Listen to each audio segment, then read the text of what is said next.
Big boss അഗ്നി പരീക്ഷ ആദ്യ എപ്പിസോഡിൽ തന്നെ റിയാസ് സലീമും അഖിൽ മാരാറും പരസ്പരം ചെളി വാരി എറിയാൻ തുടങ്ങിയിട്ടുണ്ട്. അതിന് ചാനലിന്റെ റേറ്റിംഗിന് വേണ്ടി മനഃപൂർവ്വം ചെയ്യുന്നതാണോ എന്ന് നമുക്കറിയില്ല. എന്തായാലും ചെറുതായിട്ട് റിയാസിനെ ഒന്ന് തോണ്ടി വിട്ടത് അഖിൽ മാരാറാണ്. മണിച്ചിത്രത്താഴ് ടാസ്ക് ജയിച്ചു വന്ന 20 പേരെ 3 ടീമുകളാക്കി തിരിക്കുന്ന സമയത്ത് ഓരോരുത്തർക്കും ഓരോ ടൈറ്റിൽ കൊടുത്തിട്ടാണ് ജഡ്ജസ് സ്റ്റേജിലോട്ട് വിളിച്ചുകൊണ്ടിരുന്നത്. ബൈസെപ്സ് ഉള്ള ആള്, 2 കുട്ടികളുള്ള ഡിവോഴ്സായ സ്ത്രീ, ഇങ്ങനെയൊക്കെ പറഞ്ഞിട്ടാണ് വിളിച്ചുകൊണ്ടിരിക്കുന്നത്. അപ്പോൾ അഖിൽ മാരാർ പറഞ്ഞ ഒരു കമൻ്റ് ആയിരുന്നു, ബിഗ് ബോസ് സീസൺ 4ൽ ഞാൻ ഉണ്ടായിരുന്നെങ്കിൽ റിയാസ് സലീമിൻ്റെ ഏതെങ്കിലും ഒരു ആക്ടിവിറ്റി കണ്ട് അടിച്ചിരുത്തിയേനെ എന്ന് തോന്നിയ ആരെങ്കിലും ഉണ്ടോ എന്ന്.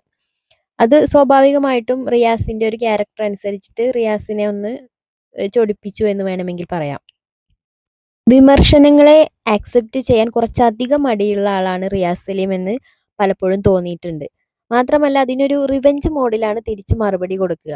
എന്നാൽ അഖിൽ മാരാർ പലപ്പോഴും നമ്മൾ കണ്ടിട്ടുള്ളത് ഷോയുടെ പുറത്ത്, ബിഗ് ബോസ് അല്ലാത്ത മറ്റ് പുറത്തുള്ള കാര്യങ്ങളിൽ അഖിൽ മാരാർ രൂക്ഷമായ മറുപടിയും അഭിപ്രായ പ്രകടനങ്ങളും നടത്താറുണ്ടെങ്കിലും ബിഗ് ബോസ് ഹൗസിലുള്ള സമയത്തും ബിഗ് ബോസ് റിലേറ്റഡ് ആയിട്ടുള്ള കാര്യങ്ങളിലും കുറച്ച് കോമഡി ആയിട്ട് വിമർശനങ്ങളെ കൈകാര്യം ചെയ്തതായിട്ട് നമ്മൾ കണ്ടിട്ടുണ്ട്. അതുകൊണ്ട് തന്നെ റിയാസ് തൊട്ടടുത്ത നിമിഷം തന്നെ അതിന് മറുപടിയും കൊടുത്തിട്ടുണ്ടായിരുന്നു. അടുത്ത കണ്ടസ്റ്റന്റിനെ വിളിച്ചപ്പോൾ അഖിൽ മാരാറിന്റെ പുറത്തെ പൊളിറ്റിക്സ് ഇഷ്ടമില്ലാത്ത ആളുകൾ ആരെങ്കിലും ഉണ്ടോ എന്നാണ് ചോദിച്ചത്.